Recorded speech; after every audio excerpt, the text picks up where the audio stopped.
à hora 10, a primeira questão que se coloca aqui em relação à Ucrânia. Com este apoio de munições por parte da União Europeia, é com base nisto que a Ucrânia prepara agora aquilo que chama de uma contraofensiva para defender o seu território? Boa noite, Paulo. Boa noite também aos amigos da TPA.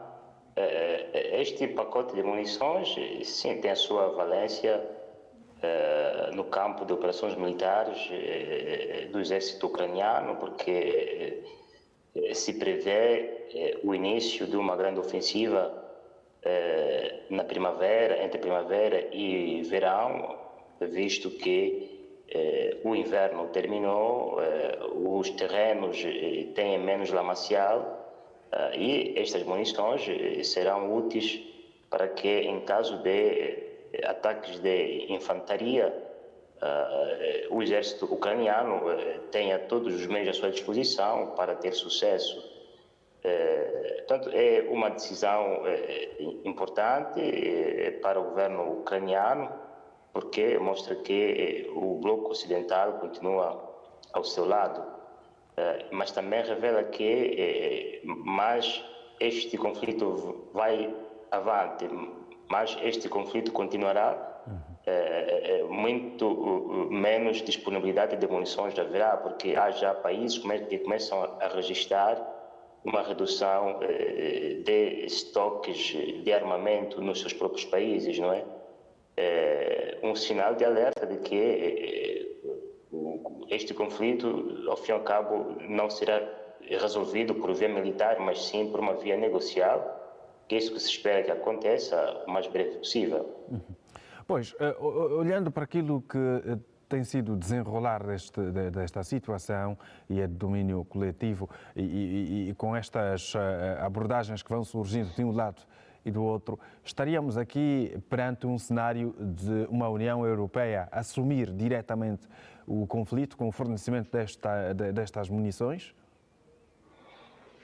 A União Europeia esteve presente no apoio à resistência ucraniana desde o começo, não é? E esteve ao lado da Ucrânia não só do ponto de vista do fornecimento de armamentos, mas também do ponto de vista humanitário, acolhendo refugiados ucranianos e também aplicando enormes sanções econômicas contra a Rússia. Está-se a falar de 10 pacotes de sanções impostas contra a Rússia pela invasão contra a Ucrânia.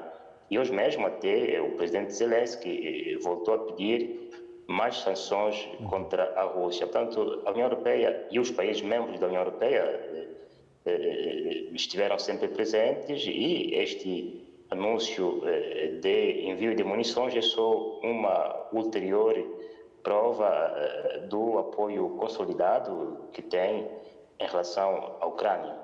E já agora, Issao, aproveito e introduzir aqui um elemento, já que estamos a falar deste conflito. A Organização das Nações Unidas acusa os russos e os ucranianos de execuções sumárias. Este contexto de guerra começa, de certa forma, a trazer novos elementos que têm que ver com a violação dos direitos humanos. E já não é de hoje que este tipo de assunto começa a surgir. Existem convenções das Nações Unidas, convenções de Genebra sobre o comportamento dos soldados em tempo de guerra. Mesmo em tempo de guerra, deve-se manter uma espécie de humanidade ou humanismo na relação com o adversário político. Se um militar foi capturado ou se rendeu à contraparte, ele deve ser acolhido e protegido, não deve ser executado, porque isto é contra a Convenção de Genebra sobre os conflitos armados. E essa é uma convenção muito antiga até. Daí que as Nações Unidas determinaram que há provas de execução de soldados russos da parte da Ucrânia e de soldados ucranianos da parte da Rússia, bem, isso vem mostrar que este conflito está, digamos assim, a fugir das regras de engajamento militar, não é? E se espera que as Nações Unidas e os seus órgãos afins possam responsabilizar os soldados que assim se comportaram. A situação entre a Coreia do Norte e a Coreia do Sul está cada vez mais tensa, agora com esta demonstração de força da parte norte-coreana e que deixa inclusive um aviso direto à Coreia do Norte e aos Estados Unidos da América com relação às manobras militares. Qual é a atual situação destes dois países e com um terceiro agora, os Estados Unidos, mas em relação às relações de proximidade entre Coreia do Sul e Coreia do Norte, qual é o desfecho que se pode prever, já que estamos num momento cujas as tensões voltam a subir? Bem, Paulo, a Península Coreana vive esse estado de conflitualidade desde a Guerra Coreana e este conflito não terminou, como saberás, por um acordo de paz. Terminou com um armistício porque as partes não conseguiram, digamos assim, resolver os diferendos que os opunham. E desde então, ambos os países, e muitas vezes influenciados pelos alinhamentos internacionais que têm, estiveram sempre em pé de guerra. Aliás, na peça tu também retrataste de episódios de conflito direto que houve nos últimos anos. E o que a Coreia do Norte faz e o que a Coreia do Sul faz são demonstrações desta falta de acordo de paz entre ambos os países, que até muitas vezes têm relações de consanguinidade. De resto, os exercícios militares conjuntos, além de serem prova desta falta de acordo de paz, também representam uma espécie de dois regimes de engajamento tático-militar, que é o regime de dissuasão de parte a parte, isto é, a Coreia do Norte, ao lançar esses exercícios militares, quer dissuadir a Coreia do Sul a não lhe provocar, entre aspas, e o mesmo também se passa com a Coreia, com a outra Coreia, não é? Quer dizer, cada Coreia faz exercícios militares e quer mandar uma mensagem à contraparte de dissuasão para que tenha uma contenção para que os exercícios militares não fujam de mão. E depois, o outro regime é o regime de uma espécie de guerra não violenta, mas é uma guerra não violenta do ponto de vista físico, porque do ponto de vista psicológico exerce ou provoca efeitos de insegurança coletiva, quer na Coreia do Sul, quer na Coreia do Norte. E para isto terminar, essas partes devem negociar. Esta é a palavra-chave, devem negociar, limar, não é, os diferendos que os opõem e encontrarem os caminhos da paz. Só assim poderão viver em tranquilidade nos dois lados do paralelo. Qual é a influência dos Estados Unidos da América neste clima tenso?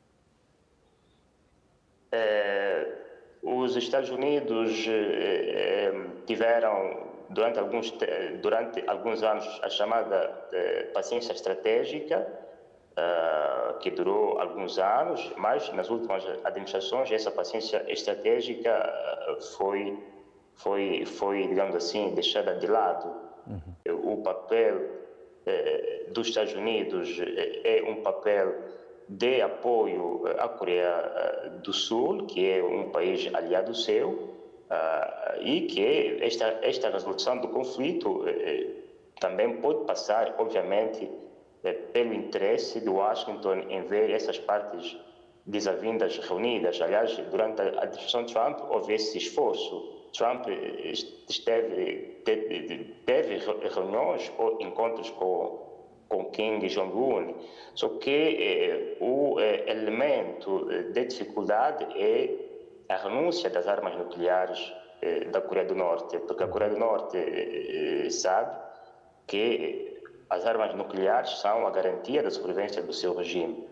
O dia que ficar sem elas, com as melhores garantias do mundo que tiver, receia que possa ser afastado do poder, não é? Ser invadida, como aconteceu com outros países do mundo. Portanto, há este impasse que faz com que não haja uma aproximação diplomática entre os países desavindos, mas enquanto este empecilho continuar ou enquanto a Coreia do Norte não tiver a certeza de que na eventualidade de abnegação de armas nucleares o seu regime vai continuar, estes dois regimes de dissuasão e de guerra não violenta vão continuar. Pois bem, passando para um outro tema, já de forma muito sintética, vamos falar dos Estados Unidos da América e Canadá, que chegaram a um acordo em relação à atualização das regras para os requerentes de asilo. Ora, vejamos, segundo a informação, muitos migrantes vão para o Canadá, saindo dos Estados Unidos da América, e começam um processo de pedido de asilo nos Estados Unidos, quando deviam ter começado com um processo nos Estados Unidos. Qual tem sido, na sua visão, o motivo que faz com que estes cidadãos tenham esta atitude? Há alguma certa abertura por parte do Canadá em facilitar este processo? Bem, o fenômeno migratório no Canadá é quase natural. O Canadá é um país composto por migrações históricas, recentes, mas é um país muito mais aberto à imigração do que, digamos assim, o seu vizinho.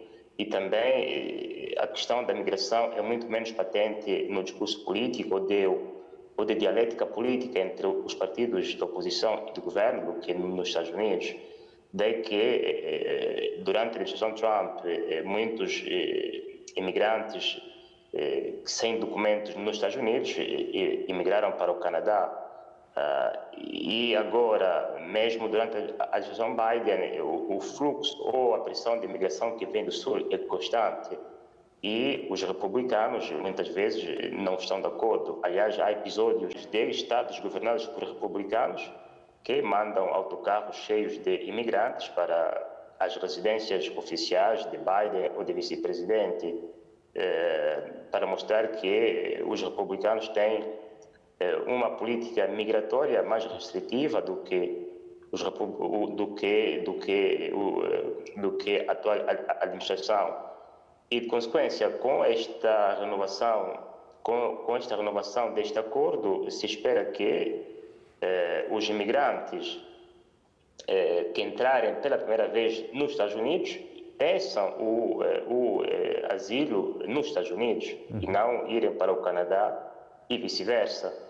Esta é uma regra universal que acontece mesmo aqui no contexto europeu, no chamado Acordo de Dublin, que faz que o país em que o imigrante pede asilo é o primeiro país em que ele chega. E é isso que me parece que este acordo de Canadá com os Estados Unidos quer resolver.